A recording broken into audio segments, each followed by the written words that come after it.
put by Dame Anne because it's not black and white. It's in the middle somewhere. All right. Okay. Your thoughts most welcome on that. It's an interesting one, isn't it? 250th. Should we do away with it altogether, or should we mark it in some particular way?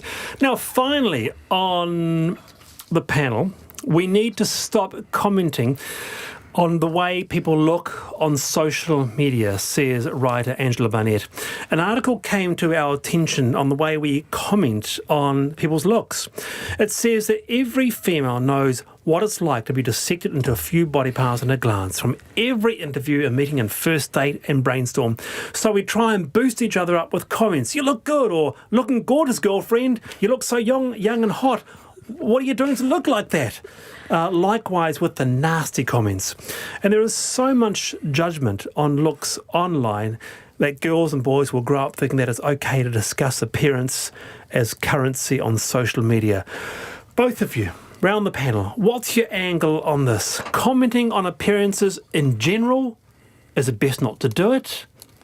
Zero tolerance to zero approach, or I thought it was a really interesting piece, actually, that Angela wrote for Stuff. She was inspired by the ball season, and a lot of people posting photos of their daughters all, and their sons all dressed up for the ball, and the types of comments that people make, which is very well intentioned.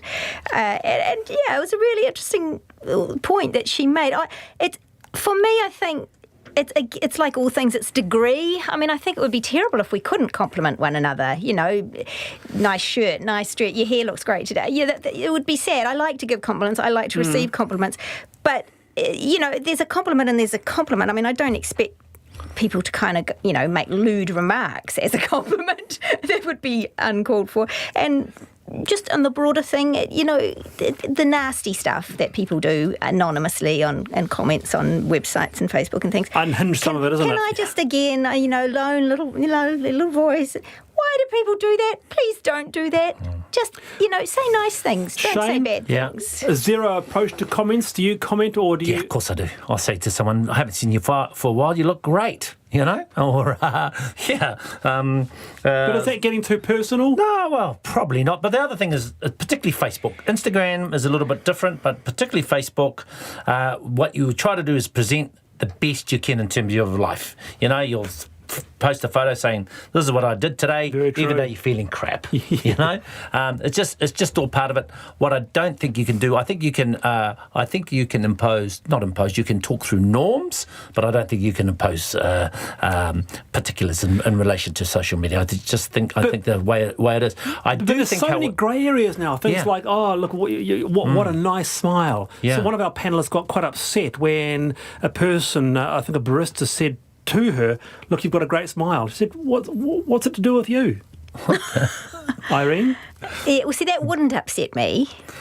But, obviously it did her. So, I guess you do have to be careful. I think the thing that annoys women most is the thing where you're walking along and you're just in your resting face and someone goes, oh, what's wrong? Why don't you smile? Then you want to kind of punch them. Good. And that happens? Yes.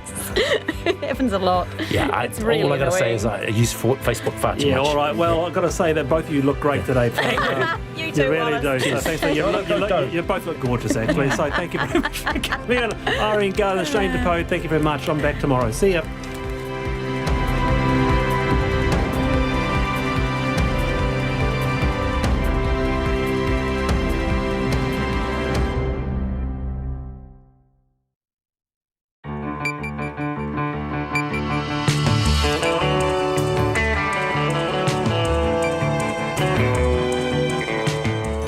Whakarongo mai koe ki te reo irirangi o Aotearoa. This is Checkpoint on RNZ National. I'm Lisa Owen. On tonight's program, a highly addictive vaping device investigated for hooking US teens in huge numbers is coming to New Zealand. We're back at Manurewa Work and Income. The minister's there too. So was last week's queue of desperate people just a one-off? The police watchdog finds officers guilty of a gross abuse of power and a once-over lightly investigation of its own. Middlemore Hospital gets a $15 million injection for its struggling cardiac and dialysis centres. A statue of Captain Cook is graffitied. Is that vandalism or activism? The Black Caps are one win away from claiming their first ever Cricket World Cup. Exciting times. And who's backing the former gang member who wants to be the mayor of the far north? RNZ News at 5. Kia ora, ko Susana Leata tēnei. The Christchurch City Council's new Chief Executive will be paid a lot more than the previous one. Dawn Baxendale, who's currently Chief Executive of the Birmingham City Council in Britain, will get a salary of just under $500,000 when she takes up the job later this year. Her predecessor, Carleen Edwards, was paid $100,000 less than that. The acting mayor, Andrew Turner, says the increase reflects the calibre of the candidate. The Birmingham Council has struggled with problems in recent years, but Mr Turner says they predated Mrs Baxendale's arrival there. What we've been interested in is the way that Dawn has handled those controversies as their chief executive, rather than maybe the background to why those controversies occurred. Birmingham has certainly been through some troubled times. We've been very impressed with what we understand of the way that Dawn has handled some of those issues, and we want to see her using those exact same skills as she tackles issues here in Christchurch. The acting mayor of Christchurch, Andrew Turner. Westpac is being taken to court for allegedly failing to give customers key information. The Commerce Commission says the bank didn't disclose the terms of credit when it sent new credit cards to 19,000 customers between May 2017 and March 2018. Tom Furley reports. The Commission is seeking a declaration that Westpac breached its legal obligations and wants it to pay costs of borrowing and damages to customers. Lenders are required to tell borrowers such things as amounts owed and interest and payment details. It helps people understand what the loan will cost them and what their and their lenders' obligations are. The Commission's chair, Anna Rawlings, says the case will clarify the application of the law and the scope for compensation. This is Tom Furley. A vaping product popular with young people in the United States is coming to New Zealand.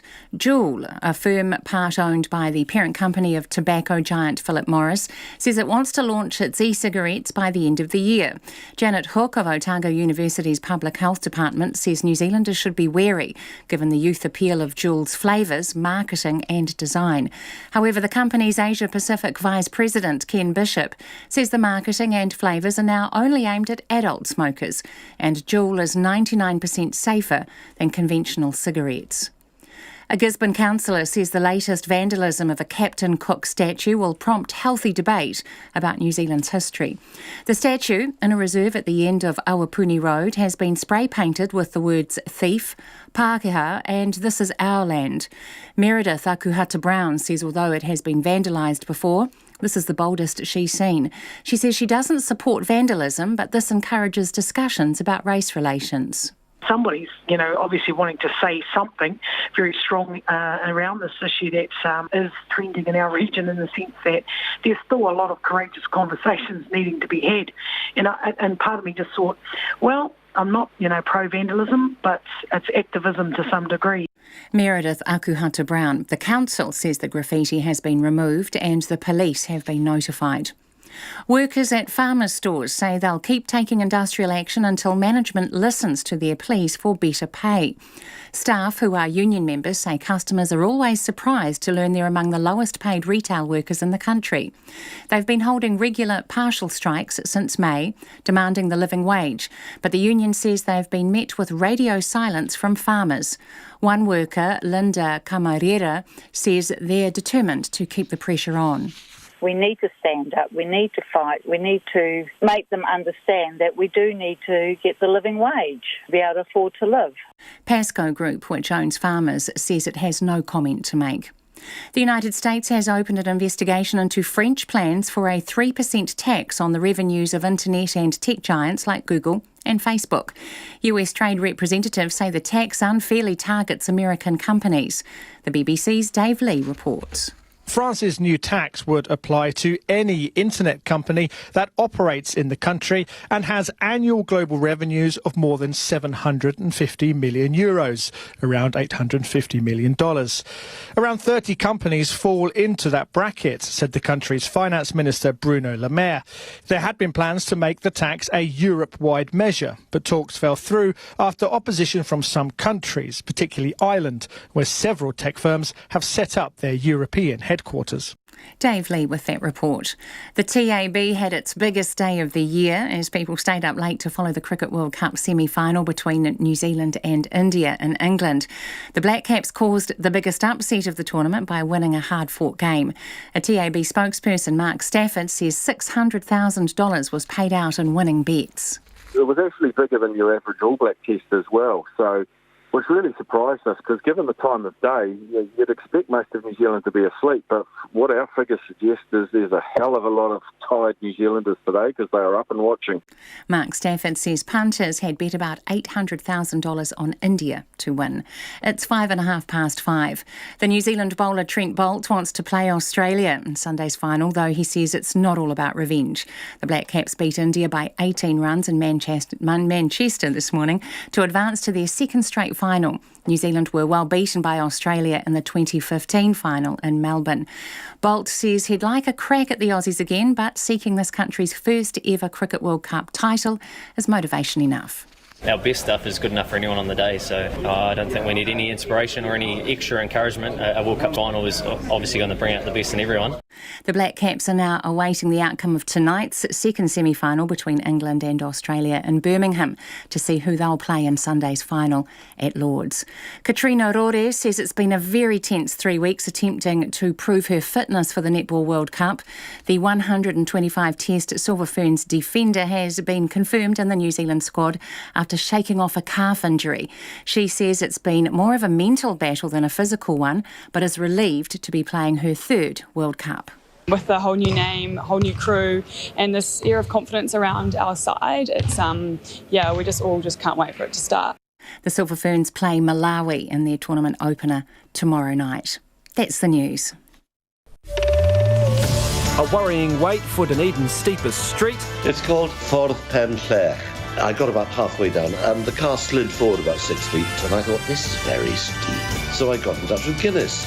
A better understanding for minorities. There's a whole range of multifaceted issues out there, and race relations is just part of that. And the best result for the Black Caps. I don't think there was ever any doubt. I don't know why the Indian fans came along. It was always obvious we were going to win. Never in doubt. Morning Report with Corin Dan and Philippa Tolley. Weekdays from 6. On air, online and on Facebook. Then on 9 to noon, Metlink fronts up on the latest attempt to fix the capital's troubled bus network. And after 10, how grief-stricken Kiwis found some peace walking under the Camino skies. Join me, Catherine Ryan, on 9 to noon after Morning Report on RNZ National.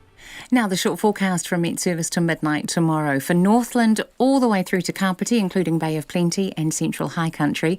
Fine spells and isolated showers tonight, a period of rain tomorrow afternoon or evening, with possible thunderstorms in the west from Northland through to Taranaki. Gisborne, Hawke's Bay and Wairirapa mainly fine tonight, scattered rain tomorrow afternoon and evening. For Wellington, Marlborough and Nelson, fine tonight, showers developing tomorrow morning, then turning to rain for a time tomorrow afternoon and evening. Canterbury, Otago and Southland, fine tonight, scattered light rain tomorrow mainly in Otago and Southland. Bulla, Westland and Fiordland, a few showers, rain developing tomorrow morning also with heavy falls, then easing to showers in the afternoon. Thunderstorms are possible about southern Westland and Fiordland from tomorrow evening. Chatham Islands, cloudy periods and a few showers. You're with RNZ National, it's 5:08. Thanks, Susanna. This is Checkpoint and I'm Lisa Owen. The Black Caps are one win away from claiming their first ever Cricket World Cup title after upsetting India to reach their second consecutive final. Many New Zealand fans stayed up overnight to watch the thrilling 18-run win in Manchester, while others woke up to the news after thinking the Black Caps' chances were slim to none. The Black Caps will now play the winner of tonight's second semi between defending champions Australia and hosts England in Sunday night's final at Lord's. Sports reporter Joe Porter recaps the drama. Now they've got to push for two. Who's going to cover the keeper's stumps? They're going to go. Got to get him. Direct hit. Is this the World Cup? It's Martin Guptill. Is this the final? It sure was. Martin Guptill's run out of MS Dhoni for 50 in the second to last over, leaving India 216 for 8 and needing 24 runs to win off the last 9 balls. Guptill's laser-like direct hit all but killing off India's chances as the Black Caps completed the boil over. It's over. performance from New Zealand to defend 239 and do it by 18 runs and blow this tournament wide apart. It started at the top of India's innings, with the Black Caps bowlers making mincemeat of the vaunted Indian batting order. And another one. And another one. New Zealand all over India here. Matt Henry's got 2. Latham picks up another. Seamers Matt Henry and Trent Boult leaving India reeling at 5 for 3, with danger men Rohit Sharma and Virat Kohli gone for just 1 run each. That spell from the Seamers set up the win, and captain Kane Williamson was quick to hail his bowlers. A brilliant fighting effort from our guys. To have the start with the ball that we had was an outstanding way to try and kick things off and try and get into a position of strength. The Black Caps take on the winner of tonight's second semi between Australia and England in Sunday night's title decider at Lord's. The New Zealanders lost to both sides in pool play, but Williamson is confident they can reverse those results. Anybody can beat anybody, and there's a lot of factors involved that will play their role. So it's important that feet on the ground, and we look forward to that challenge. It will be the Black Caps' second straight World Cup final after being well beaten by Australia in 2015. Seamer Boult says this time they won't falter at the final hurdle. The side's been together for a long time. We've played enough cricket to understand what works well, and yeah, I'm sure I can speak for everyone. If we don't get too carried away, keep it simple and to what we know works well, then I think we're good enough to beat anyone on the day. So obviously a World Cup final, anything can happen on that stage, and we can't wait to have another cricket. And Boult is keen to play Australia again, but revenge won't be on his mind. New Zealand are seeking their first ever World Cup title, and he says that's motivation enough. Our best stuff is good enough for anyone on the day, so I don't think we need any inspiration or any extra encouragement. A World Cup final is obviously going to bring out the best in everyone. The Black Caps will need to be at their best to make history in the final, with the New Zealanders likely to be installed as underdogs. Do they have one more upset in them? Sunday night, we find out. Mō te hōtaka o te ahi pōnei, ko Joe Porter aho. Well, the Black Caps certainly stunned the Indian team in the World Cup semi-final, but they did way more than that. They stunned the entire Indian nation, where fans are reportedly burning team posters in the streets. And back in Manchester, the crowd at Old Trafford was well over 90% India supporters. The BBC's Joe Wilson was on the streets with the India fans just after the game ended. Well, what an incredible game here at Old Trafford. India needed 240 to win this semi-final, and New Zealand started off so well, taking 3 quick wickets, and then we had a partnership between MS Dhoni and Ravi Jadeja, which looked like it might take India to victory. Didn't happen in the end, and you were there inside. What happened to India? I think the early loss of Virat Kohli made a difference, and then from there on it was to build a team the score was a bit difficult. In any case, I think the New Zealand and I wish England also comes to the finals, because none of them have New Zealand or England haven't won the World Cup. At least let them win the World Cup. We have won it once. It's not a result that we wanted, but you have to give credit to New Zealand. Yeah, they played really well. Yeah, they played really well. You know what I mean? What did we get? 3 runs off as top 3 players. You know what I mean? You only need to get 7 each. 7 each, it changes the whole game, doesn't it? You know what I mean? There's not a lot to ask for, is it? Top quality players. But 240 to win a World Cup semi-final. That was very easy. Very easy. But then we are very disappointed. It happens. But look, they have won the World Cup before. New Zealand never have. It could be a new name on the trophy. Who knows? Second semi-final still to come. Every emotion on the streets of Manchester. Joe Wilson with that report. Let us know, who would you prefer that we face off against, Australia or England? And I'm wondering about your productivity levels after a few late nights watching cricket. Has the boss been accommodating when you turn up a little bit dusty? 2101 on the text, or tweet us at checkpointrnz.co.nz. Checkpoint@rnz, and the email, which I've mashed in with that, is checkpoint@rnz.co.nz. It's America's most popular e-cigarette brand, a highly addictive vaping device that's created a teenage craze called Juuling, an e-cigarette company that's valued at a staggering $57 billion after Marlboro maker Altria bought a 35% stake in it.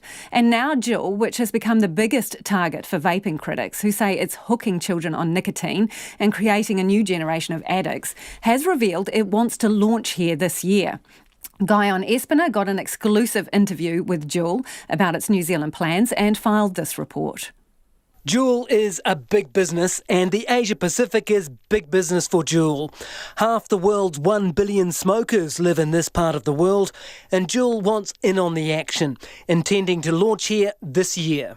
If we can be in New Zealand in 2019, that would be very good, but I don't want to make any specific commitments on the timelines at this point. Ken Bishop is the Vice President of Juul for Asia Pacific and says Juul wants to be in all retail channels in New Zealand. We want to be available wherever tobacco is sold. That worries Professor Janet Hook from the Department of Public Health at Otago University. The evidence from the US shows that market share of Juul has just exploded, and so this device has proved immensely popular among young people. And so I think we need to be concerned in New Zealand that young people don't also take up Juuling in the same way as we've observed in the US. Hook isn't anti-vaping. In fact, she's on an expert advisory group run by the Health Promotion Agency and the Ministry of Health, which sees vaping as a viable smoking cessation tool. But she sees Juul in a different category. They're very sleek, they're very appealing, there's enormous social cachet in having them. So they're devices that really are going to have a very high appeal to young people. In America, the Food and Drug Administration, or FDA, described the doubling of vaping by teenagers between 2017 and 2018 as an addiction epidemic and the largest increase in the use of any substance in more than 40 years.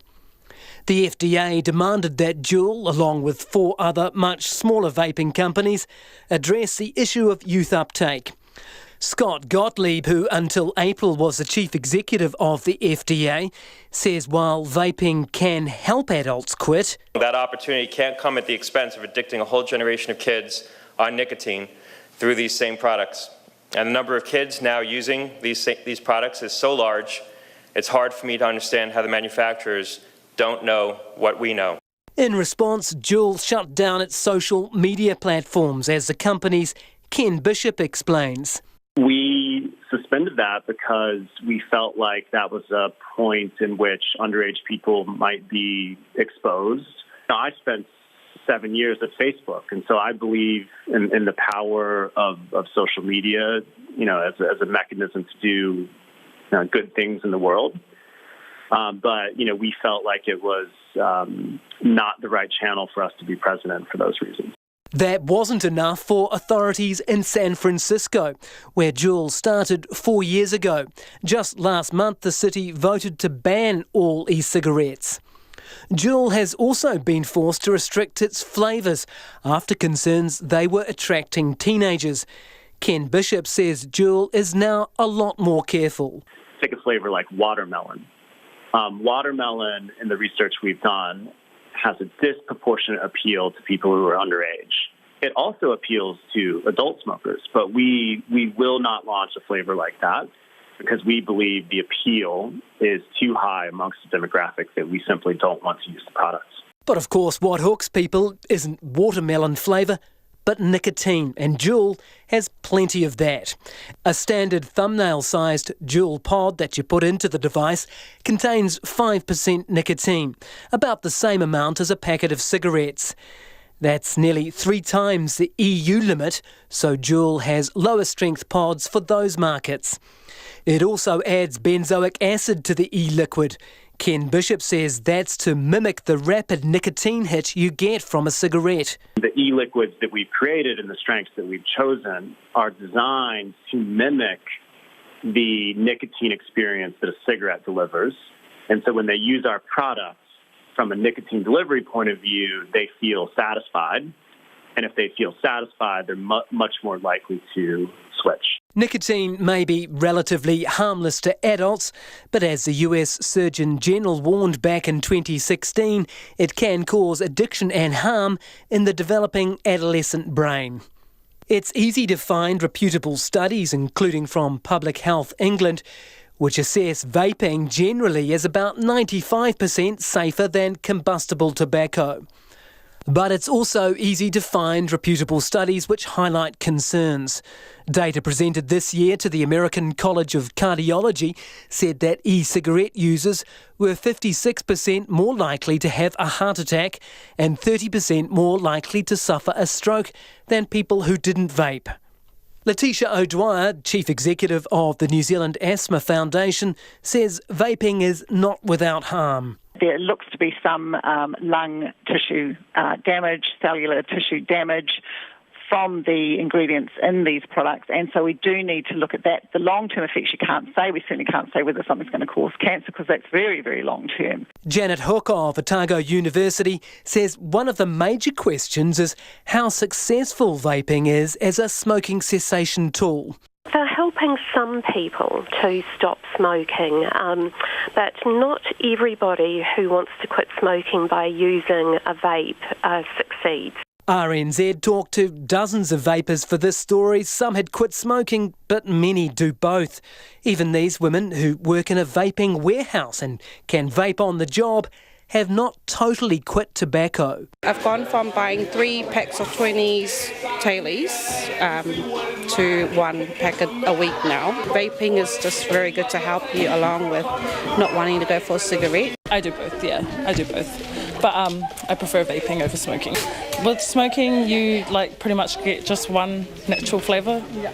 Where with vaping, you have multiple different flavours. I'm more into fruity juices than the creamy kind of juices. Unfortunately, the harm continues even if you cut down on the tobacco. A study published in the British Medical Journal last year showed that smoking just 1 cigarette a day results in 50% of the cardiovascular risk that 20 cigarettes a day does. But the New Zealand government is pushing ahead with making vaping more accessible. New laws are coming soon with the aim of supporting smokers to switch to less harmful alternatives. Ken Bishop is encouraged by the government's direction, but says Juul won't promise to wait for the regulations to come in before hitting the local market. I don't know if we've made a choice to wait for the regulations or not. And so I think we believe that regulations are important and we encourage those regulations. However, I wouldn't be able to commit to only launching subsequent to those regulations. It seems that Juul is coming, ready or not. For Checkpoint, ko Guyon Espinatine. And you can see more of Guyon's investigation, Smoke and Mirrors, online at rnz.co.nz. Let us know what you think also. Do we want a whole new generation of young people using nicotine products attracted to cool vaping devices, or it's a free market? What do you reckon? Text us 2101, tweet us at Checkpoint RNZ or email checkpoint@rnz.co.nz. It's almost 23 minutes after 5. You're with Checkpoint on RNZ National. The government's fronted up to a South Auckland Work and Income office where parents have again been queuing through the night to get help accessing emergency grants. Earlier this week, the Social Development Minister, Carmel Sepuloni, told Checkpoint there was no need for people to be arriving so early to get help from advocates to access hardship grants. She also said it wasn't a normal situation for work and income officers around the country. But it is an increasingly common situation at the Manurewa office where people arrived at 3 o'clock this morning to make it to the front of the line for an appointment with Auckland Action Against Poverty advocates who help them get hardship grants. And those queuing up say with rising rents and limited wages, those lines won't be going anywhere anytime soon. Our cameraman Nick Munro and Nita Blake-Person filed this report.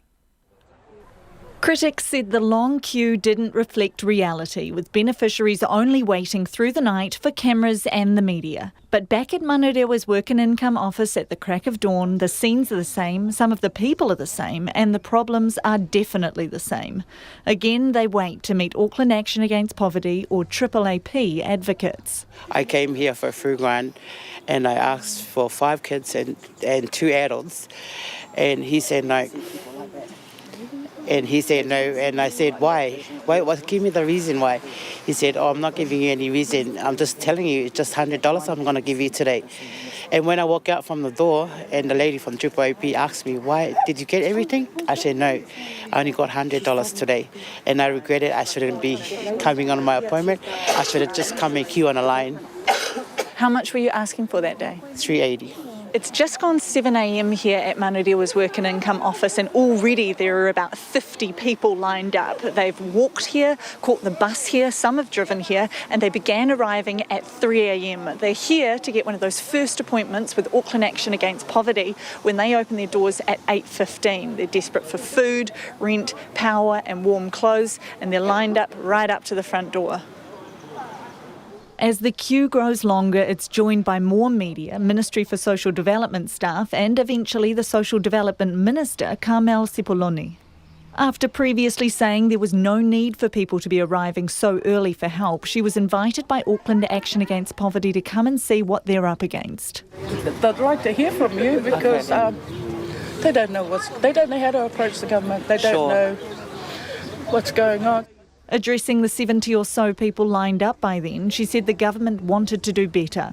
And I know some of you haven't felt comfortable coming to MSD by yourself and have preferred to have an advocate. We want to strengthen that relationship so that you do feel comfortable with the Ministry of Social Development and so that you do have confidence that you get the support that you're eligible for. But in the meantime, if it's through an advocate, then of course you have the right to have an advocate. Moving forward, we don't want to see people come out at 3 o'clock in the morning. Let's be honest, that's not ideal. MSD will do all that they can to support you with what they are mandated to support you with.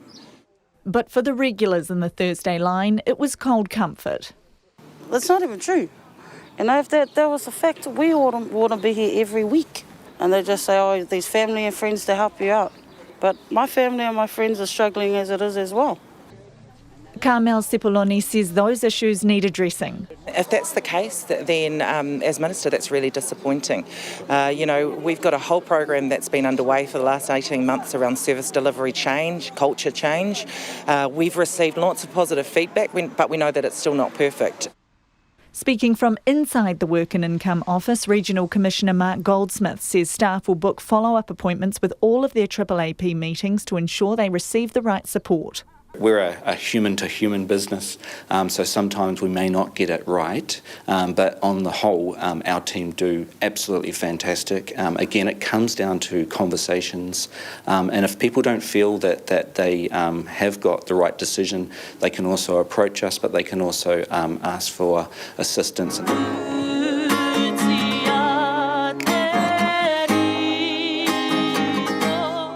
But for more immediate help, it was South Auckland's own community who came to the rescue. We saw them on the news last week and there's our community, so we thought we'd just do a bit to help. And what type of things have you got? Blankets, winter jackets, winter clothes for children, women's clothes, men's clothes, everything, yeah. And food over there? And food, yeah, just what we can get. Boxes and boxes carried in by families who live locally but say they didn't know how hard people were doing it. And they're quickly snapped up. Donations that will help tie families over until next week. For Checkpoint, Nita Blakeperson. And if you're listening on the radio, do go back and have a look at that piece from Nita. It'll be online and on our Facebook page. We did ask MSD to come on the program tonight to talk in more detail about some of the issues raised in that item, but they weren't keen.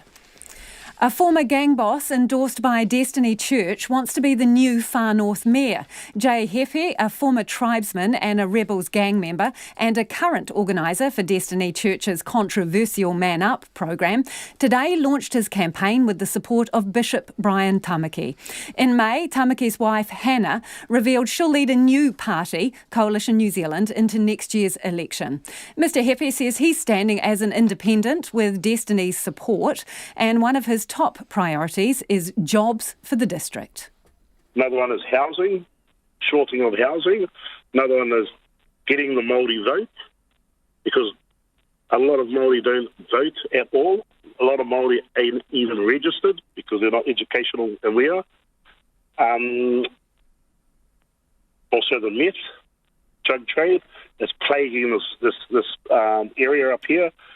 A person in Kaiko just got shot on Tuesday. It's been happening on a regular basis for some time now. And So what contribution did you make to that drug trade when you were part of the gangs? I was part of that world. It's behind me now. I've left it there.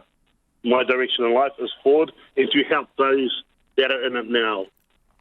Understand that, but as you said, you've only left the gangs in the last 3 years, and this problem has built over a considerable period of time. So would you accept that in your past life you were part of building a market for those drugs that you now want to get rid of? No. But I have been through that world, and I do know I do know that it has been left to become an infestation. There's millions of dollars being put into the DHP to try and eradicate the problem. They're looking in the drains for solutions. I know this. I know the way. I can do it. Yeah, but the rebels and tribesmen gangs are closely associated with drugs and violence, and you were part of that world, so you are part of creating this problem, aren't you? Like I said, Lisa, that's the world of my past. People can camp in my past if they want. They can pitch up tents. I no longer live there. I've moved forward in a different direction. So, are you going to clamp down on those gangs then if you become mayor? I'm not saying anything of that. I'm clamping down on things, the meth itself, the problem of meth. Meth doesn't make itself though, does it, Jay? People make it. So are you going to clamp down on gangs that have strong associations with the drugs you're trying to get rid of? I'm not talking about gangs because it's not only gangs that do that. The finger always pointed at the gangs. So I'm not, a little step at a time, Lisa. It's little steps. So Man Up is endorsing you. What does that mean? What kind of support will you get from Man Up? Are they going to provide money for your campaign, or what form will that support take? No, absolutely not. They'll support me on people on the ground in terms of votes, in terms of getting out there, in terms of my campaign. But like everybody else, like John Carter and so forth, and there's other people that are running for mayor, they have rich friends now to pay to help them out in their campaign. Don't you have wealthy friends? Aren't the Tamakis wealthy? I don't know that, Lisa. I'm sure you'll spend a lot of time with them. You could have asked them that question.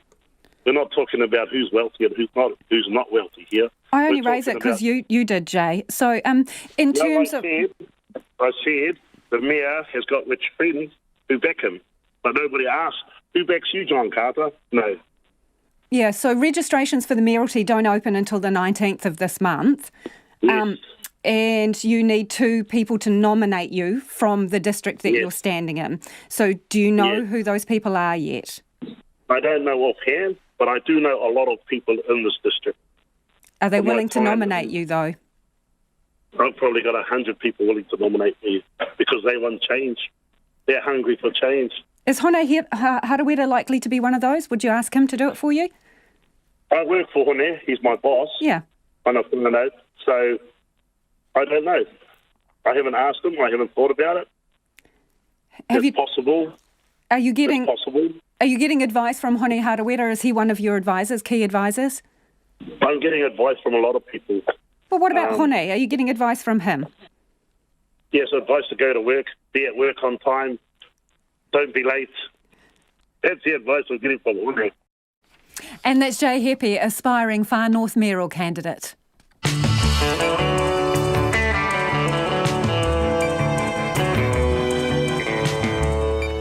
And coming up on Checkpoint on RNZ National, Christchurch City Council gets a new chief executive and she's bringing in the big bucks. The police watchdog finds the handling of an arrest almost 3 years ago a gross abuse of power and what it takes to make the silver ferns. Our reporter is put through her paces. As always, we would love to hear from you about anything you've heard on the program today. Text us 2101, tweet us at Checkpoint RNZ or email checkpoint@rnz.co.nz. And let's go now to the 5:30-ish headlines with Susanna. The Christchurch City Council's new chief executive will be paid $100,000 more than her predecessor. Dawn Baxendale, who currently runs the Birmingham City Council in Britain, will get a salary of just under $500,000 when she takes up the job later this year. The acting mayor, Andrew Turner, says the increase reflects the calibre of the candidate. Westpac is being taken to court for allegedly failing to give customers key information. The Commerce Commission says the bank didn't disclose the terms of credit when it sent new credit cards to 19,000 customers between May 2017 and March 2018. The bank says it was an error during an IT upgrade and corrective disclosure information was sent out. A vaping product popular with young people in the United States is coming to New Zealand. Juul, a firm part-owned by the parent company of tobacco giant Philip Morris, wants to launch its e-cigarettes by the end of the year. Janet Hook of Otago University's Public Health Department says New Zealanders should be wary, given the youth appeal of Juul's flavours, marketing and design. A Gisborne councillor says the latest vandalism of a Captain Cook statue will prompt healthy debate about New Zealand's history. The statue at the end of Awapuni Road has been spray-painted with the words thief, Pākehā and this is our land. Meredith Akuhata-Brown says she doesn't support vandalism, but this does encourage discussions about race relations. The county's Manukau District Health Board says the expansion of Middlemore Hospital's renal unit will allow space for 24 more patients a week. The board has won government approval to spend $14.5 million upgrading the hospital's high-dependency dialysis unit and building a new cardiac catheter laboratory. Those are the latest headlines from RNZ National. Our next news and weather update is at 6. Thanks, Susanna. Try saying that fast. Cardiac catheter laboratory. No, can't do it. If you're just joining us, it is Checkpoint, and I'm Lisa Owen. Let's go to business news now. Nona Peltier has joined us in the studio. Hi, Nona. Falling interest rates, looming shake-up in the regulation of banks, but it's not denting their profits at all. No, they're still making money, but they're making most of it these days. Well, a good part of their increase, 9% in the March quarter, was from non-interest income. So that's income other than what they were getting off interest rates, which have dropped, and that's put a squeeze on their margins. So no, they're not making as much from their interest as they were in the past. And they had a particularly hard quarter as well because their mortgage lending was down about 15%, close to 15%. And that's partly because of the holidays. And there's typically a slowdown there. But it was a bit more prolonged. And so what does that really say? We don't know. But we have seen housing numbers which indicate that there's definitely been a slowdown in that market. And that's coming through into the banks. So even though they're making money, they're maybe not making quite as much as they have been. Interesting. Hey, Michael Hill International has found that it is underpaying its workers and has been underpaying its workers in Australia for 6 years. That's not a good look, is it? Not really, no. And it's going to cost the company. Now, they put out an update to the market today which showed that their retail sales are sluggish pretty much everywhere. And now they're estimating they're going to have to make some back payments of the order of someplace between 10 and 25 million Australian dollars. Not exactly sure how much. They're saying it's not material to the company, that they'll be able to weather through that. They're really sorry about the mistakes that they made. So is it an accounting error or what is it? Did they give any explanation? They're saying that it was just basically they're reviewing it. The review is underway. Right. Now, remember, there's been quite a lot of change at Michael Hill. They had, of course, it used to be chaired by Michael Hill himself. He retired. His daughter took over. Then the chief executive, who had been in the job for a very long time, also stepped down. He was replaced by the chief financial officer, who just recently stepped down. So they've got a new chief executive. A lot of changes at the top. So that, there could be some of those issues there in terms of continuity of management. It's hard to say, but it's definitely going to cost the company some money. So there you go. And it's under investigation. And it is being reviewed, of course, yes. And shall we do a quick twirl around the markets? Why not? Yes, well, look, it looks like interest rates might fall in the United States, and that had a positive impact on the New Zealand dollar, which is buying 66.7 US cents. Now, yesterday that was at 66, so that's 3/4 cent. It's quite a lot. It's 95.6 Australian, also quite a hefty rise there, and 53.2 pence. Oh, up too. Then. Yes. Now, on the markets, I guess anytime interest rates look like they're going to drop, the market usually likes that. And we've seen our market rise 1/3% today. That's 37 points up to close at 10,687. And just a note that Infratil closed up, 1.28%, so 1 1/3%, by 6 cents to $4.74 after the Commerce Commission gave it clearance to buy Vodafone. Yeah. Thank you so much, Nona. Nona Palcier with our business roundup for today. Let's go to the South Island now. The new Christchurch City Council Chief Executive is being paid more than the previous one, a lot more. Dawn Baxendale is leaving as head of the Birmingham City Council to take up the role, which comes with an annual salary of just under $500,000. That's $100,000 more than her predecessor, Carleen Edwards, who finished her 5-year contract in June. The new CEO had only been in her previous job for 16 months and comes from a council that was subject to a damning report as recently as April over its management. Conan Young reports. The council Dawn Baxendale is leaving was criticised in a government-ordered report over its denial, defensiveness and pushback about the extent of its problems, risks and challenges. It found Birmingham City Council was improving but not fast enough and pointed to its failure to raise the £110 million it had promised to spend on the 2022 Commonwealth Games. Then there were 2 rounds of strike action by rubbish collectors which cost the city £14 million. Christchurch Acting Mayor Andrew Turner says many of Birmingham's problems predated Mrs Baxendale's arrival there. What we've been interested in is the way that Dawn has handled those controversies as their chief executive, rather than maybe the background to why those controversies occurred. Birmingham has certainly been through some troubled times. We've been very impressed with what we understand of the way that Dawn has handled some of those issues, and we want to see her using those exact same skills as she tackles issues here in Christchurch. This week, Birmingham City Council announced it was bringing in advisors to provide an external perspective on strategy and performance. Again, Andrew Turner said this was not necessarily a bad thing. I would far rather see a chief executive realise that there's support and specialist advice needed and be taking that advice rather than continue to go it alone. Dawn has made significant progress in Birmingham in the time that she's been there. Andrew Turner says it became clear after sounding out prospective candidates that the council would need to offer more than the nearly $400,000 paid to the previous CEO, Carleen Edwards. He says it does not signal a return to the bad old days of former CEO Tony Marriott, who by the time he left the council was being paid close to $540,000 a year. The debate around Tony Marriott's salary was a number of years ago, quite a number of years ago now, and the figure that was the subject of debate at that time is higher than the figure that we're talking about today, significantly higher than the figure that we're talking about today. If we want somebody as our chief executive who is of the calibre and has the experience of Dawn Baxendale, then there's a market rate that we need to pay. Activist and former mayoral candidate John Minto says such a high salary for the new CEO cannot be justified. I think it's absolutely outrageous that we're going to pay an extra $100,000 to this chief executive at a time when the council still refuses to pay the living wage to people doing council work. Mr Minto is also nervous about the council hiring a CEO who had only been in her current job for 16 months. 16 months is not a long time, and I hope that anyone appointed to the job here in Christchurch would stay the full term, the full 5 years, because continuity is really important. And I think the Birmingham City Council, with the Games just 3 years away, is going to be left in a difficult position with her leaving at this time. Dawn Baxendale has been approached for comment. In a statement, she says the Christchurch position is her dream job and a once-in-a-lifetime opportunity. She still has no official start date. Kei o tō tahi ahau, mō te hōtaka o te ahiahi, ko Conan Young tēnei. It is about 17 minutes away from 6. You're with Checkpoint on RNZ National.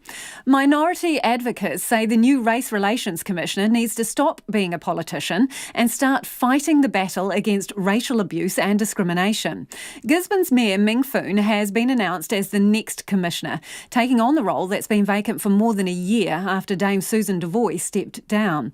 While his appointment's been welcomed by many, questions have been raised about where his priorities lie. Hamish Cardwell reports. Ming Foon has been a popular mayor of Gisborne for 18 years. He speaks Cantonese and Te Reo Māori fluently, and the Justice Minister Andrew Little says he has an outstanding record as a relationship builder and is a great appointment. On Morning Report this morning, Mr Foon was asked about his priorities in the new role, specifically after the Christchurch mosque attacks. Mr Foon replied that there are important issues facing New Zealand, including poverty, unaffordable housing, resolving Treaty of Waitangi issues, and the State Care Abuse Inquiry. There's a whole range of multifaceted issues out there and solutions that actually need to be implemented. And so race relations is just part of that.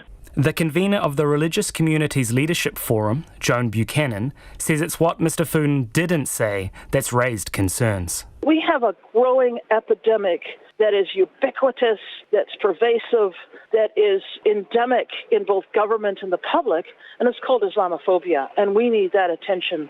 He needs to keep square on that wall. She says the mosque attacks are a tragic illustration of anti-Muslim sentiment in this country. He needs to engage with community and participate with community. None of this old-fashioned consultation that is blah, blah, blah, blah, blah, blah, that's tick box, that makes the Human Rights Commission needs to come out of its treehouse, come down to the world and engage with community. Mr Foon's record on racial issues during his time as Gisborne Mayor has also come under scrutiny. Last year, a Gisborne City Councillor was accused by another councillor of making racist comments, something the man strongly refutes. The Director of Action Station, Laura O'Connell-Rapera, says Mr Foon's public response to the controversy was inadequate. She says it's important for people in positions of power to speak up. But unless we have someone in the position of Race Relations Commissioner who's also going to address enduring colonial racism, then what we have is someone who is doing stuff that makes us maybe feel good, but it's not necessarily actually shifting where the power lies. The Commissioner's role has been vacant for a year after an unsuccessful applicant, Colin Henry, sought an injunction and then a judicial review of the appointment process, which was dismissed in May. The president of the African Communities Forum Incorporated, Chinwe Akoma, is happy someone has finally been appointed who can speak to the issues minorities face in this country. But she says Mr Foon's comments this morning did give her pause. Mr Foon's role is race relations, and so when he talks about race relations just being part of the job, that's not accurate. Race relations is the job. Anjum Rahman, acting national coordinator of the Islamic Women's Council, says Ming Foon brings strong skills and experience to the role. I think it's really important that he, first of all, upskills himself, and secondly, that he engages with our community and hear from us what is really important and then use that as the basis of his work. Ming Foon starts his role at the end of August. For Checkpoint, ko Hamish Cardwell, tēnei. 14 minutes away from 6 now. I'm Lisa Owen and you're with Checkpoint on RNZ National. Let's get to a bit of your feedback about Nita Blake Person's item on the queues outside MSD in Manurewa. As you may know, we were there last Thursday. We went back today, this morning, in the early hours to see if people were queuing again, and they were. Andrew's got in contact to say, hi there, we are in a very sorry state. If families need to go to work and income every week for emergency top-ups, what the hell is going on? And someone else has been in contact to say, if MSD would give people what they are entitled to, there would not be a need for Triple AP. Keep your feedback coming, 2101 on the text, and tweet us at Checkpoint RNZ. Getting a bit of feedback on the new contender for the Far North Mayoralty too. Hopefully we'll get to that a little bit later in the programme. The police watchdog has found the handling of an arrest in South of Auckland almost 3 years ago was a gross abuse of power. An officer deliberately and forcefully kneed a man in the head twice during an arrest in Ramarama near the Bombay Hills in 2016. An initial police investigation found no wrongdoing, but the police have been forced to backtrack after the Independent Police Conduct Authority found the force was excessive and unlawful. Annika Smith reports. In October 2016, a man driving a stolen ute led police on a chase from Bombay to a private farm in Ramarama. 15 minutes later, and after ramming the police car in the chase, the man surrendered. He got out of the ute and lay face down on the ground with his hands behind his back. Video footage taken from a helicopter captures this and what happens next. While the man is lying prone, one police officer deliberately knees him in the head twice, causing facial injuries. IPCA Chair Judge Colin Doherty says the force was tantamount to assault. We found that there was intentional and gratuitous force against the man who was in a vulnerable position. When he ultimately did stop, he got out of his vehicle, lay down on the ground and surrendered. He was then set upon, really, by this one police officer. The footage also captured a second officer intentionally stepping on the man's leg. Neither filed a report on their use of force, but the man complained to the authority. The IPCA found both officers' use of force was completely unnecessary and a gross abuse of power. The first police officer refused to answer questions from the authority and was eventually charged with wounding with reckless disregard. He pleaded guilty and was discharged without conviction before resigning from the police. County's Manukau District Commander Superintendent Juul Rogers accepts the officer's conduct was wrong. We're disappointed in the actions of those that were involved in this event. We've apologised to the victim involved. The outcomes are well known now as to what's happened, but yes, we are deeply disappointed. As well as finding the use of force excessive, the IPCA found the police investigation was itself inadequate. It raised a number of shortcomings with the police commissioner, but Juul Rogers says she's confident in the processes police have. As an organisation, we scrutinise ourselves every single day. We look at these events and think, how better could we have done things? On this occasion, we have found that our actions in attending this incident were far, far below the expectations that we would set for ourselves. In June, the IPCA found another police officer used excessive force and racist derogatory language during a man's arrest in East Auckland. But Judge Colin Doherty says police violence is not increasing. He says the public can rest assured that the authority will hold police to account when necessary. Sometimes in the heat of the moment things get a little out of hand, and that's our job to pull police up when they do it. In this case, the second police officer who deliberately stepped on the man's leg was disciplined for their conduct. They remain employed by the police. I Tāmaki Makoto, mō te hōtaka o te ahiahi nei, ko Annika Smith aho. To Turanganui Kiwa now, a Gisborne councillor says the vandalism of a statue of James Cook is an act of activism that prompts healthy debate about New Zealand's history. The statue, which is in a reserve at the Custom House Street end of Awapuni Road, was spray painted with the words thief, Pākehā and this is our land. Earlier this year, another statue of Cook, which was subject to frequent vandalism, was moved from Titirangi Hill in Gisborne to the local museum. This year also marks the 250 years since James Cook first landed in Gisborne. A local councillor, Meredith Akuhata-Brown, says although the statue has been vandalised before, this is the most brazen she's seen. She told our reporter, Mani Dunlop, that she noticed the defaced statue by chance this morning. Well, the irony is this morning I went for a walk up to Tarangi with my daughter. We decided that fitness is important. So as I was driving home, because the statue that was vandalised today is actually on Awapuni Road where I live. So I drove past this morning and noted someone was taking photographs of it. So I did see it first thing this morning. And what are your thoughts on it? Well, again, initially when I saw the vandalism, when I saw the words that were, because I didn't see the back, actually only saw the front of it with thief, Pākehā, and quite brazen and strong kind of words in black, very powerful kind of statement. No Banksy, but I figured, somebody's, obviously wanting to say something very strong around this issue that I guess is trending in our region, in the sense that there's still a lot of courageous conversations needing to be had.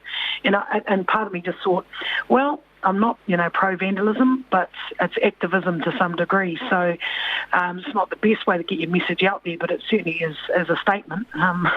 Someone's feeling strongly about this issue. And like you say, prompting those courageous conversations. I mean, are these, especially with the 250 years of the commemoration and the statue, as you say, the irony of walking up the hill at the statue not being there. Absolutely, yes. I guess, how important do you think it is to have these conversations? Well, I guess in line with our commemoration, it's coming up very quickly, and again, that's a noted thing to look into, their history, the meeting place it happened. But what hasn't happened, and it hasn't happened really truly in our nation, is solid education in the curriculum about our stories, our narratives, our own localised stories around Māori and Pākehā, pre-European, all of those factors. So if you're a historian, of course, you love to, study, history, and you look into all those attributes of those who came here, etc. But for a lot of our nation, our generations, this hasn't been the case. So they've only ever seen it in negative light, and be it a Waitangi Day protest. It's actually time for us to sit down and have a really good look at our history, our own stories, and unpack some of those feelings and emotions that arise. Because if we don't do it now, when will we do it? And the council says the spray paint has been removed and security footage has been given to the police to investigate. There is a whole lot more to the game of netball than simply passing and catching, and this year's Silver Ferns fitness test is a testament to that. The Silver Ferns coach, Nolene Taurua, worked closely with High Performance Sport New Zealand to ensure she had the best all-round squad to compete at the Netball World Cup. Now, to achieve this, she put hopefuls through vigorous testing to get a chance of making the team. Sports reporter Ravinda Hunia headed to the Millennium Institute of Sport in Auckland to find out why the fuss over fitness. The Silver Ferns coach Nolene Taurua identified fitness as one crucial component to choosing the final 12 to compete at this year's Netball World Cup. What shone out in the Quad Constellation Cups was probably our fitness levels, our ability to sustain repeated efforts from quarter to quarter and even game to game. I don't think we were at the level that we needed to be able to compete. So that's been a big push as well, and hence the standards that have been placed on players. Players vying for a Silver Fern spot were put through vigorous fitness tests, which they had to pass in order to be shortlisted for the side. But what exactly was involved? I teamed up with one of my netball teammates and national tag player Tiria Ngā Tupuna and High Performance New Zealand coach Chloe McKenzie to find out. So let's start at the beginning. Why is Taurua so fixated on fitness? Well, netball is a fast, dynamic game, so the Ferns need to be able to be fit enough to be able to perform the game, stay injury-free and perform the best they can. A lot of the time it's the effort putting in, the intensities we need to be working at to make sure we're matching game intensities. That's really important. Those who were thought to be shoo-ins for the squad were left out because of these results. So how is their fitness tracked and how exactly are the players measured? Fitness, it could be anything from court shuttles to longer distance. So netball's an intermittent sport, so it's lots of short bursts of intensity, so we need to make sure we're covering that, as well as doing longer distance. So a game of netball is an hour long, so we need to make sure they're able to actually withstand that for a whole game. The fitness test, the main test we use is a yo-yo intermittent recovery test, and that measures the player's ability to repeatedly perform high-intensity aerobic work. So that's one of the main tests we use. All ANZ Premiership franchise teams were assigned a high-performance coach to monitor the fitness of players throughout the season. They then reported back to the Silver Ferns strength and conditioning coach on their progress. Testing happened pre-season, mid-season and at the conclusion, with players able to repeat the test if they wished. Tidia and I managed a cool 14, but players like Laura Langman are known to go 20 plus. But Chloe McKenzie, who worked with the Northern Stars this season, says there's a reason the mid-quarter would do well, with different positions requiring different targets. We do have targets for different positions. Positions on court obviously require different fitness standards, or where they need to be reaching their targets. So we do have differences between mid shooters, defenders, they're all different. So fitness tests, obviously you want your mid-quarters, they need to be a bit fitter, they need to move more around the court, so they tend to have higher targets to reach. Players are also measured on how far and how high they can jump. The vertical jump test is used as an indication of lower body power. So I'm hitting 34, but these athletes are hitting 57. The horizontal jump is all about how far forward an athlete can propel themselves from a standing position.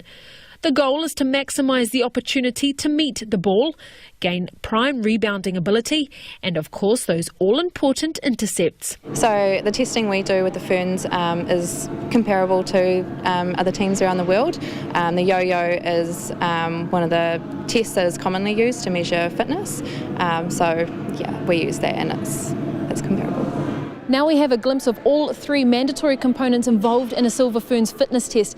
Thanks to Chloe from High Performance Sport New Zealand for taking us through the yo-yo, vertical and horizontal jump tests and its targets set by Silver Ferns coach Nolene Taurua ahead of the Netball World Cup. Now it's time to put it to the test against Malawi for Game 1.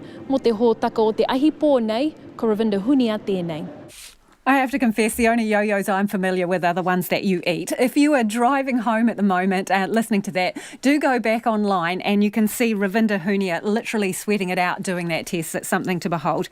Some feedback now on the earlier interview that we did with Jay Hepe, who is put his hat in the ring for the Far North Mayoralty. Matt has been in contact, didn't like the interview. He says, Lisa, your ruthless and condescending treatment of Jay is shameful. You probably think it's journalism, but it was just cold. Here we have a gangster turned positive contributor to society, and your questions sounded determined to get him knocked off by his old associates. What were you hoping to achieve by challenging him to challenge the gangs? RNZ News at 6. Ngā mihi nui ko Susana Leātaua tēnei. The Social Development Minister has told a queue of people waiting for work and income assistance the government wants to do more to help them. More than 70 people waited outside Manurewa's Work and Income Office early today to meet with advocates from Auckland Action Against Poverty. Some arrived as early as 3 o'clock in the morning, saying that without advocates they struggle to get their full emergency grant entitlements. Carmel Sepuloni told them she doesn't want people to feel like that. No, some of you haven't felt comfortable coming to MSD by yourself and have preferred to have an advocate. We want to strengthen that relationship so that you do feel comfortable with the Ministry of Social Development and so that you do have confidence that you get the support that you're eligible for. But in the meantime, if it's through an advocate, then of course you have the right to have an advocate. Carmel Sepuloni says she doesn't want people to be lining up in the early hours to get help, and work is underway to improve the situation. The county's Manukau District Health Board says the expansion of Middlemore Hospital's renal unit will allow space for 24 more patients a week. The board has won government approval to spend $14.5 million upgrading the hospital's high-dependency dialysis unit and building a new cardiac catheter laboratory. County's Manukau has twice as many dialysis patients as anywhere else in the country. The clinical head of the renal service, Chris Hood, says the unit is already treating 92 people a week, 12 more than it was designed for. He says the new funding is much needed. We are at the moment treating patients in ways that are suboptimal. That's something we have to do, unfortunately, and that will take that risk away.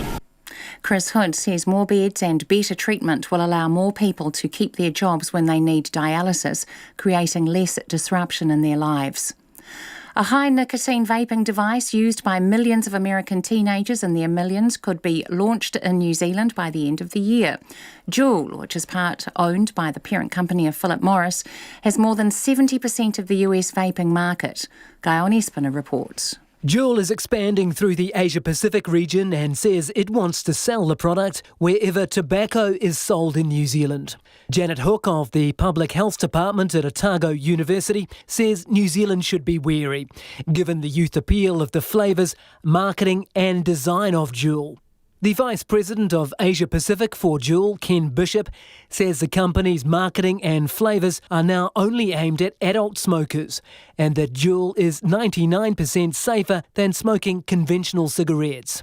However, some researchers have found vaping significantly increases the risk of heart attacks and strokes.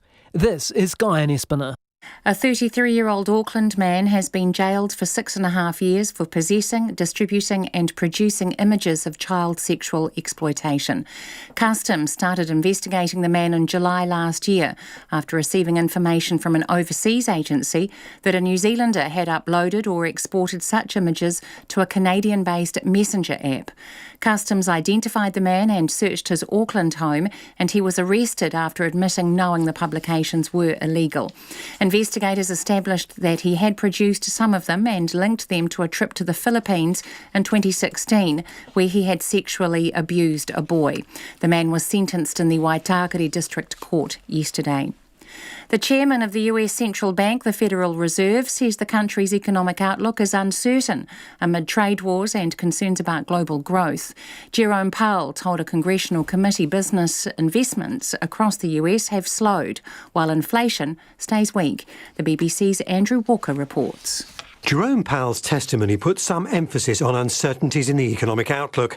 He pointed to signs of weaker momentum in major overseas economies, which he said could affect the US. He mentioned unresolved government policy issues, including international trade, which was a reference notably to the tension between the United States and China. He also dwelt on persistently low inflation in the US, which is below the Fed's 2% target. If the Fed were to cut interest rates, that could boost inflation and help address any economic weakness, so financial markets see the testimony as suggesting such action is more likely. Andrew Walker with that report. Westpac says disclosure documents weren't sent to more than 19,000 new credit card customers because of an error during an IT upgrade. The Commerce Commission is taking the bank to court for failing to give customers the information between May 2017 and March 2018, which is when Westpac says the error was discovered and corrective action taken. It says fees and interest charges incurred by customers who were in default were refunded, and it notified the Commission. Westpac says changes have been made to ensure the mistake doesn't happen again. The Motor Trade Association says the big penalty imposed on a car dealer for breaching the Fair Trade Act sends a strong signal to the whole industry. Two Cheap Cars has been ordered to pay $438,000 for wrongly persuading more than 20,000 people who didn't buy extended warranties to accept responsibility for repair bills. It also marketed cars as part of a liquidation sale when in fact it was solvent. A spokesperson for the association, Greg Epps, says the message from the Auckland District Court is clear. Previously, the largest penalty had been somewhere around $100,000 or so against a sole trader. So this is certainly showing that the court has looked at this and said you need to be suitably chastised. Greg Epps says Two Cheap Cars is not a member of the Motor Trade Association. It's 6:06. A crestfallen Virat Kohli says 45 minutes of bad cricket against New Zealand cost India a place in the Cricket World Cup final. Chasing 240 to win, Kohli's side were reduced to 5 for 3 inside the first 4 overs and ultimately fell to an 18-run loss at Old Trafford in Manchester. New Zealand deserves a lot of credit because they really put up a great display how to bowl with the new ball and perfect line and length, and the pressure created was immense in those first 40-45 minutes, and when you lose 3 wickets, it's very difficult to come back into the game. Still, I think our effort was commendable, but today we were not good enough, and that's the nature of this tournament, that a bad day at the knockout stage and you're out of the tournament. Tonight's second semi-final between England and Australia in Birmingham will determine who the Black Caps play in Sunday's final at Lord's. The Silver Ferns coach Nolene Dorua has declared New Zealand ready for the Netball World Cup, which gets underway in Liverpool tomorrow night. It's Dorua's first major tournament in charge following the Ferns' dismal Commonwealth Games campaign on the Gold Coast, where they failed to win a medal. She says they've had a great week since arriving in England. I'm rapt. I'm really pleased where we're currently sitting, the progression that we've made over the time and just the intent of the team. So can't wait to get out there. I think that's what it's all about now. We've had enough training. The Silver Ferns play Malawi in their opening game tomorrow night. That's the news. Tonight on Nights, Brad Warrington brings the culture, hip-hop culture, telling the story of that genre in New Zealand, at least part one of it. Our Changing World is opening a portal into child psychology using kids' art. And this week's overseas correspondent, Sharon Dhaliwal from London's Burnt Roti magazine, with insights into Britain's South Asian community. I wonder if she was following the cricket last night. Join me, Brian Crump, after the news at 7 on RNZ National. Now the short forecast from Met Surface to midnight tomorrow for Northland to Kapiti, including Bay of Plenty and Central High Country. Fine spells and isolated showers tonight, a period of rain tomorrow afternoon or evening, with possible thunderstorms in the west from Northland to Taranaki. For Gisborne, Hawke's Bay and Wairarapa, mainly fine tonight, scattered rain tomorrow afternoon and evening. Wellington, Marlborough and Nelson, fine weather, showers developing tomorrow morning, then turning to rain for a time tomorrow afternoon and evening. Canterbury, Otago and Southland, fine weather, scattered light rain tomorrow, mainly in Otago and Southland.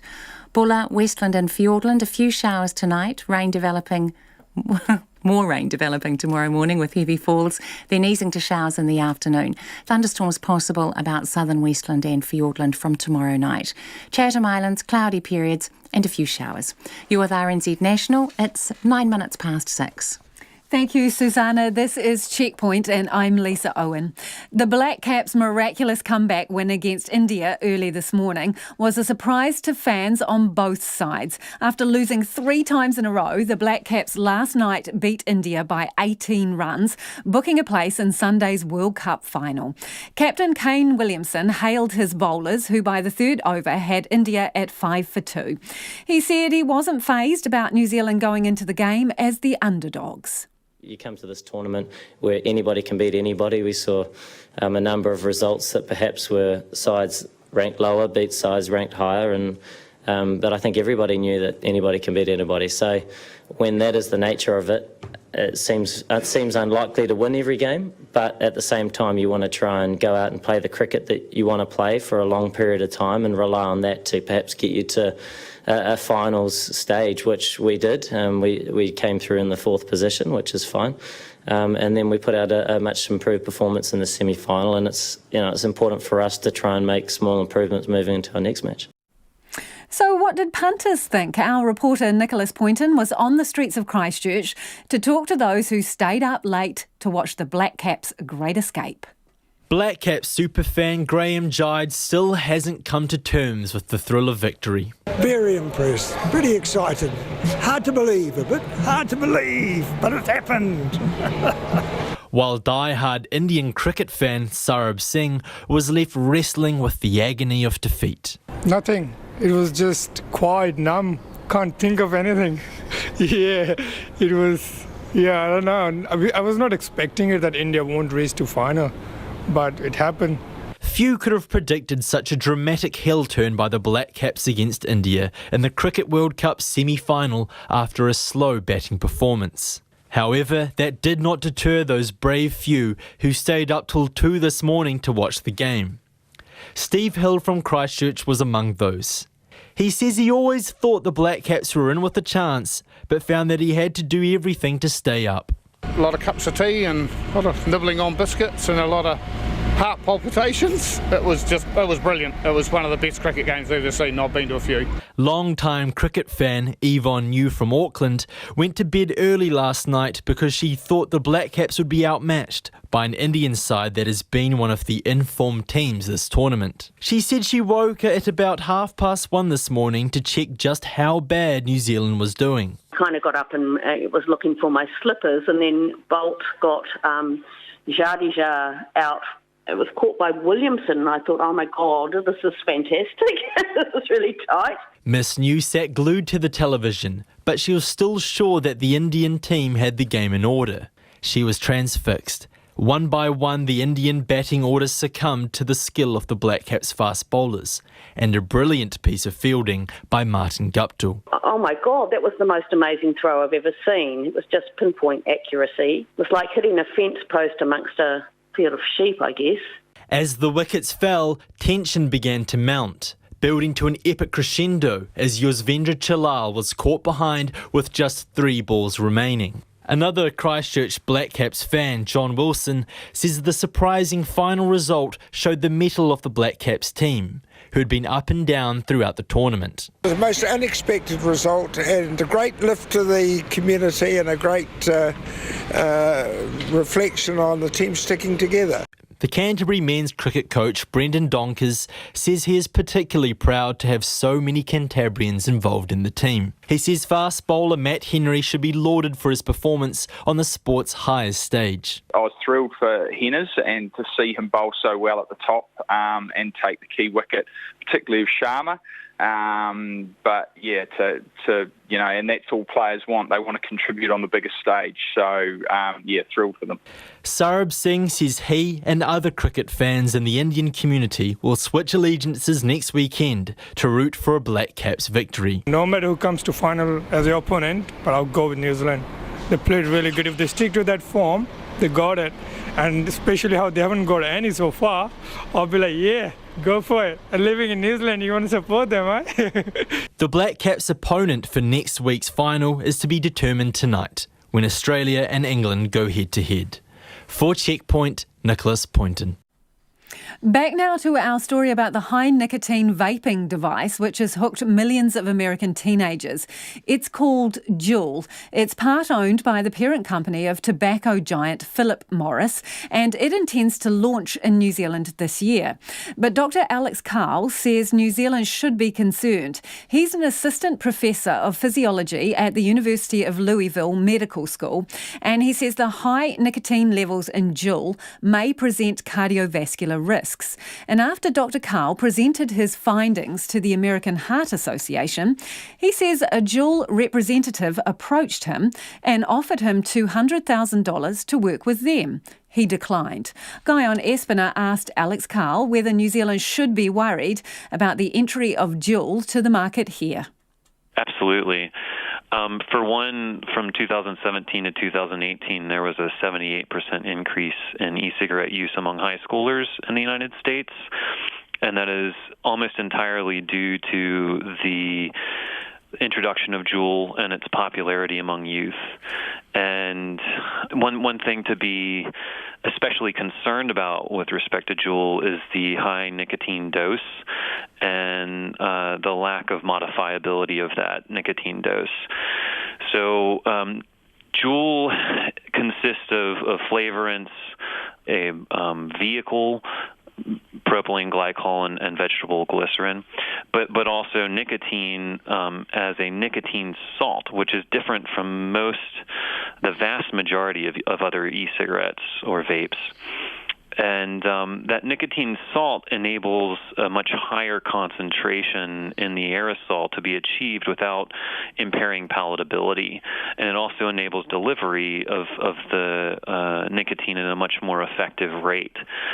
So even in Juul's patent information, it's shown that the nicotine levels spike comparable to regular cigarettes with Juul. And actually, a recent study published by Maciej Ganowicz showed that the typical nicotine levels in the blood of high school-aged children here in the United States is something like 60% higher than a previous study looking at smoking high schoolers in the United States, I think maybe 20 years back, by Neil Benowitz. So it seems that Juul is enabling a much higher nicotine dose in children and consequently leading to countless children becoming addicted to nicotine. That's not the only concern with Juul, but it's a major leading one. They will say, well, look, it's not the nicotine that's harmful, it's the combustible nature of cigarettes. What is your response to that? Well, I would say that the science is exceptionally incomplete for understanding the effects of nicotine on the cardiovascular system especially. I would think the nicotine, may have less of a carcinogenic effect than tobacco smoke altogether. But there are other things in e-cigarette aerosols that are of great concern. And among those are included aldehydes or volatile organic compounds. Particulate matter also in the form of droplets with e-cigarettes. But those particles can have dramatic impacts on the cardiovascular system. And meanwhile, Juul will claim that the aldehydes are at lower levels than cigarette smoke, but in reality, there's several studies showing that e-cigarettes often attain levels comparable. So how would you characterise it then? Obviously, this is early days, but are you saying that there is the potential for, significant cardiovascular risk in humans for using products like this? How would you put it? Absolutely, and that goes far beyond my own work. There are other studies showing that in humans, There are fight or flight stress responses. There are impairments in vascular regulation and increases in blood pressure and heart rate with e-cigarette use. So absolutely, I would say that e-cigarettes, including Juul, increase cardiovascular risk and likely contribute to adverse outcomes. I wanted to come to this idea of the marketing, but then there's the strategy behind that and the work that they're trying to do to pull in and recruit scientists. What was your own experience with that, Dr. Carl? So a Juul representative approached me at the American Heart Association meeting last year and asked me if I was interested in doing research sort of in collaboration with them, offered me, at least implicitly, $200,000 towards supplies and equipment. And this was after I clarified that I would, be concerned about a potential conflict of interest. And I think that was sort of their remedy for that. But I don't think it's a remedy at all. I think that, even if there is not a non-disclosure agreement that, kind of prevents you from releasing any damning information about Juul, you're still going to be influenced subconsciously at best in terms of your scientific studies and the results that you choose to present when you're receiving money from an entity like that. But they're succeeding in providing money to researchers to try and answer questions about the health risks of their product. And inherently, there's a conflict of interest involved there because they clearly are invested in the success of their product as a multi-billion-dollar corporation. And now that Altria, the parent company to Philip Morris, has taken a 35% stake, I believe, about close to $13 billion in this company, does that change things at all? Yes, even more so. And actually, when this rep approached me at the conference, I made sure to bring up the nefarious history of big tobacco in terms of misleading the public about the risks of smoking, which they spent decades doing through a number of deceptive and illegal actions. And that goes down to ruining the reputations of scientists and blackmail, and I mean the list goes on. So, I asked him, well, I'm curious about what Juul is going to do in the future. I wonder how many employees from Big Tobacco you will have working with you, formerly from Big Tobacco, and if you're going to behave the same way as them, or if you're going to actually make a genuine effort to really understand the adverse health implications of your product and modify your product accordingly. And he gave me some sort of what felt like heartfelt personal opinion that he thought Juul was going to do their best to protect the health of all, but I think the reality is that they simply want consumers addicted to their product so that they can continue to feed the bottom line, which is their money. Just finally, this thing is coming to market here in New Zealand. The Juul company executive told me that they want to launch it this year. What would your message be to Kiwis to look out for? Yeah, I think that the biggest thing to look out for is how to keep it out of kids' hands. What is the most enforceable, effective way to ensure that this product only goes to adults? And making it available in convenience stores, I think, is an immediate failure. Here in the U.S., actually, the Food and Drug Administration administrator, or at least the former administrator, has suggested that Juul should potentially go the route of a drug that is provided only by prescription. And I feel like that is a wise move, especially because of the appeal to youth, but also because of the highly addictive nature specific to Juul. And that was Dr. Alex Carl speaking to Guyon Espiner. Checkpoint asked Juul for comment. In a statement, it says, as it works to fulfil its, quote, mission to help adult smokers switch from cigarettes, it is committed to well-executed preclinical, clinical and behaviour research examining the public health impacts of its products. Juul says it has a highly educated and qualified medical affairs team who focus on the exchange of scientific information with researchers. And as part of that, those medical affairs liaisons let researchers know about Juul's program that funds independent research and invites researchers to submit proposals for review.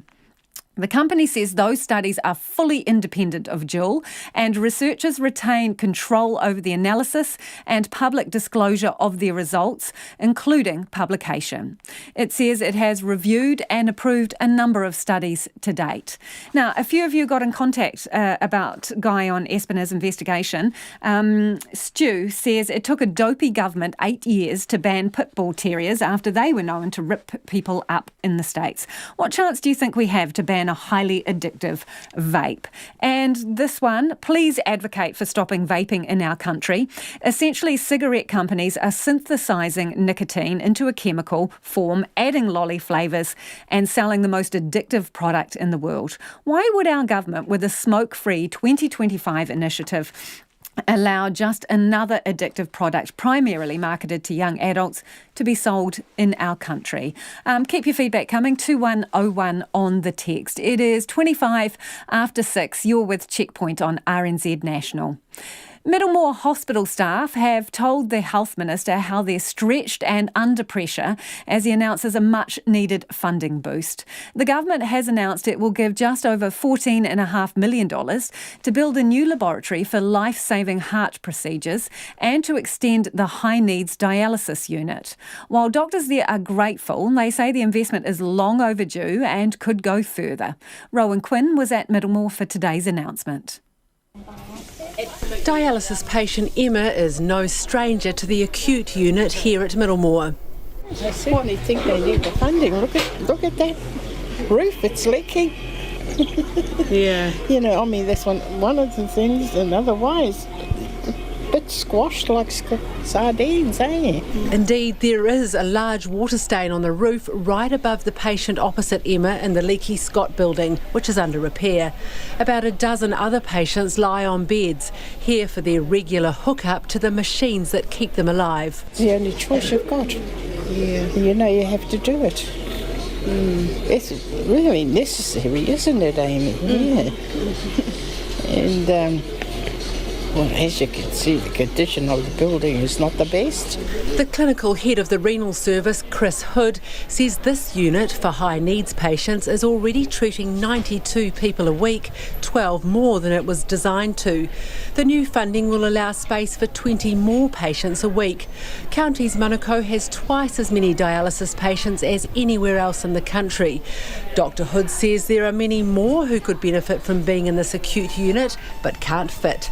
We are at the moment treating patients in ways that are suboptimal. That's something we have to do, unfortunately, and that will take that risk away. So here we're just doing a test called a coronary angiogram. That's our most common procedure, so we've got... Over in the cardiac catheter lab, interventional cardiologist Will Harrison shows the minister around as a patient's worked on behind a glass screen. Other staff monitoring the procedure on computers at a desk. And it is a bit of a frustration when you can't do as good a job as you know you can do. Procedures and tests that can save lives happen here, but the unit's been under pressure and has had to farm some work out to the pricey private sector. The clinical head of cardiology, Selwyn Wong, says most similar-sized DHBs have 3 or 4 labs like this. Counties Manukau has 1. The new funding will allow 1 more. Dr Wong says while he'd like more, he'll take this one and he'd like it built as soon as possible. Our patients wait longer in hospital for their procedures. Our outpatients are waiting longer, so much so now that we're having to outsource to other places to get our patients done. And so I really like hearing the equity issue, because it's equity not just for our population, which is underprivileged, underserved, but equity for our staff. They're really slammed. The Health Minister, David Clark, was repeatedly told by those working today about how stretched the services are, and he thanked them. He says he's aware more is needed. We won't solve all of the underinvestment in our health system in 2 budgets. We're realistic about that. We need to keep investing every budget in improving our health system, improving the facilities. The DHB's chair, Vui Mark Goshi, says the funding will make a significant difference for the county's Manukau community. I tāmaki makaurau mō te hōtaka o te ahi nei, ko Rowan Quinn tēnei. And seems like you've got a lot on your mind this evening on all sorts of subjects that we've had on the program tonight. Regarding Jay Hepe, who is announced today that he's going to stand for the Far North Mayoralty. His candidacy is endorsed by Destiny Church's Brian Tamaki and the Man Up program. Jeremy's been in contact to say, sounds like that guy who is standing for the Mayor of Far North has been hung out to dry by the Tamakis, set up to fail to promote Destiny Church's agenda. Someone else has been in contact saying not suitable for local government. Destiny certainly is spreading. On the subject of vaping, this one says, why add more products and therefore problems to our society? Juul's vaping products sound undesirable in terms of our country's health and well-being. Someone says, thank goodness the World Cup cricket is during the holidays. Great for young fans and their teachers. That's all we've got time for tonight. Don't forget to go back online and check out Ravinda Hunia's piece on the Silver Ferns fitness test. It might motivate you and me to get moving. And Nita's piece, revisiting Manurewa work and income. RNZ News headlines at 6:30. The Social Development Minister has told a queue of people waiting in Auckland for advocates to help them get work and income assistance. The government wants to do more to aid them. The expansion of Middlemore Hospital's renal unit will allow space for 24 more patients a week. A high-nicotine vaping device used by millions of American teenagers could launch here by the end of the year. And Westpac says disclosure documents weren't sent to more than 19,000 new credit card customers because of an error during an IT upgrade. Those are the headlines. Our next news will be at 7 o'clock. Take the pulse of the day's news every weeknight at 10. One of the things that patients tell me is they want relief from their pain or their cancer symptoms or their depression, but they don't want to get high. Lately with me, Karen Hayes, your late night eye on the latest headlines and the people who are making them. Rohit Sharma and Kanoa Rahul, they were the opening batsmen, and Matt Henry has slowly become